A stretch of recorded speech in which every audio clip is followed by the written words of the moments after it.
За сайн байцгаана уу? Та бүхэндээ энэ намрын энэ наалгар сайхан өдрийн мэндийг хүргээд тэгээд хомсон цэцгээр имжлэгээ төвшүүлье. За би өнөөдөр энэ 90 гэл булан буюу хомсон цэцгэрийн гарын тус хийх гэж байна. За энэ хомсон цэцэг нь болохоор эмийн ургамалд ордог. Энэ хомсон цэцгийг ходоод гидсний өрөвсөл тэгээд арсны өрөвсөл энтерт бол дээд зэргээр сайн. Тийм учраас би энэгээр гарын тус хий гэж ингээд хомсон цэцгээ авцсан байгаа байдал нь энэ. Түүгээд за би авахтаа ингээд шинийх нь угаар ингээд хайчлаад ингээд авцсан. Хомсон цэцэг маань 160 гаруй төрөл байдаг. Тэгээд миний энэ уутанд болохоор ийм голдоо ийм бор тай тэгээд ийм улбар шар ийм голдоо ийм шартай ийм шар ийм гурван төрлийн сорт гарч ирсэн. За би эхний удаадаа болохоор яг нэг төрлөөр нь ингээд гарын тус хийгээд ингээд авчгаад байгаа байдал нь энэ. Ялангуяа нарсны өрөвсөл шалбархаа энтерт айгуу сайн болохоор бид нар ингээд цэцэрлэгт ингээд гарданд ингээд ажилдаг улсуудад гарын тус бол маш чухал хэрэгтэй. За хомсон цэцэг маань цэцэглээ дуусаад энэ өрөө өгч байгаа байдал нэг юм. Ингээд татаад ирсэн энэ үед нь бол энэ үрийг аваад тэгээд хавар та нар энэ үрийг бол тарж болно. Нэг нас цэцэг. Энэ үр нь болохоор ингээд өөрөө унаад тэгээ эргчл бас дахиад гараад ирдэг. Ийм сайхан. Хомсон цэцэг болохоор 7 сараас эхлээд бараг 10 сар. Тэгэд бүр анхны цас ороод хөл дотроо ингээд ургадаг айгу сайхан цэцэг байгаа энэ цэцэг. За энэгээр та нар бол цай хийж ууж болно бас. За усанд буцалгаад бие угааж болно. Арсны өрөвсөл арсанд айгуу сайн учраас арсыг их толгоор тэгээд ирүүл их гоё сайхан болгож өгнө. Тийм учраас та бүхэн энэ хомсон цэцгээ тариад тэгээд ирүүл ахуйтай хэрэглээрэй. Хамгийн гол нь тарихтаа та нар хараа. Ийм эко үрээ авч тариул их зүгээр шүү. Ирүүл мэндэд сайн ийм үрээ тариараа. За би энэ хомсон цэцгээрээ гарын тус хийхдээ хоёр янзаар хийн. Эхнийх нь болохоор хомсон цэцгээ ингээ сайхан аваад тэгээд энийг ингээд модон дээр юм уу даавн дээр тэнэлгэж тавиад хатаа нь эхлээд угаач цэвэрлснийхаа дараа модон дээр юм уу даавн дээр сайхан тавьж хатаагаад тэгээд хатсныхан дараагаар угааж ариутгасан цэвэрхэн шилэн тэгээд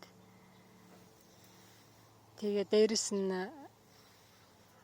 ургамлын тос хийж өгнө. За ургамлын тосоо хийгээд далд ортор нь энэ хомсон цэцгээ далд ортор ургамлын тос хийж өгөөд тэгээд ургамлынхаа шилэн тийсэн ургамлын тосоо таглахтаа даав юм уу цаасаар таглана. За ингээ нарны гэрэл тавина. 1 сар нарны гэрэл тавиад 3-аас 4-7 хоног 21 юм уу 24 хоног л гэсэн үг л дээ. Тэгээд тавиад тэгээд шүүгээд 1 сар болсныхан дараагаар шүүж аваад тэгээд буцалж байгаа халуун усан дээр нөгөө шилтэй тосоо бариад сайхан хутгана. За ингээ сайхан хутгаж халаагаал тэгэл дараа нь савнд хийгээд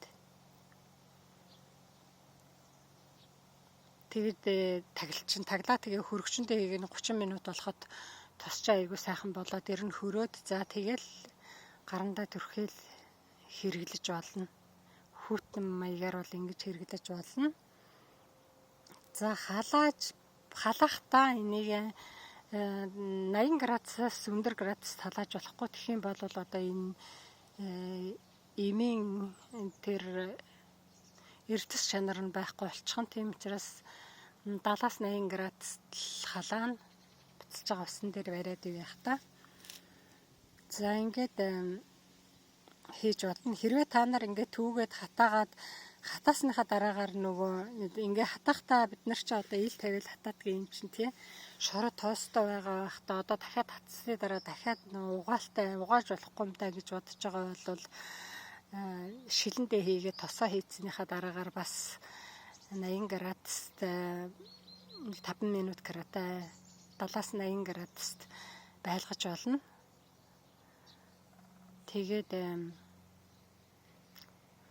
Тэгээд гаргаад цонхныхаа нарны гэрэлд тавина.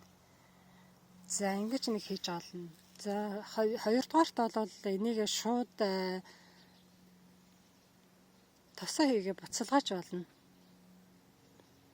Шууд гал дээр тавиал буцалгаал хамгийн гол нь тэгээд 90 градусаас 80 градусаас 70-аас 80 градусаас илүү байж болохгүй. Тэгээд илүү өндөр градуст буцалгаж болохгүй. За тэгээ буцалгаад гарсныхан дараагаар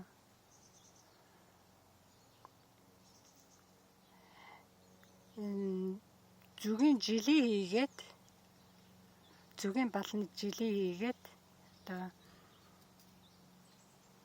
тэгээд хутгаад эпирийн тос хийгээд тэгээд гаралдаа төрөхдөг тийм тос хийж болно. Ягаад гэвэл эхнийх нь болохоор биендээ төрөхдөг шингэн тосуулж гарч ирнэ.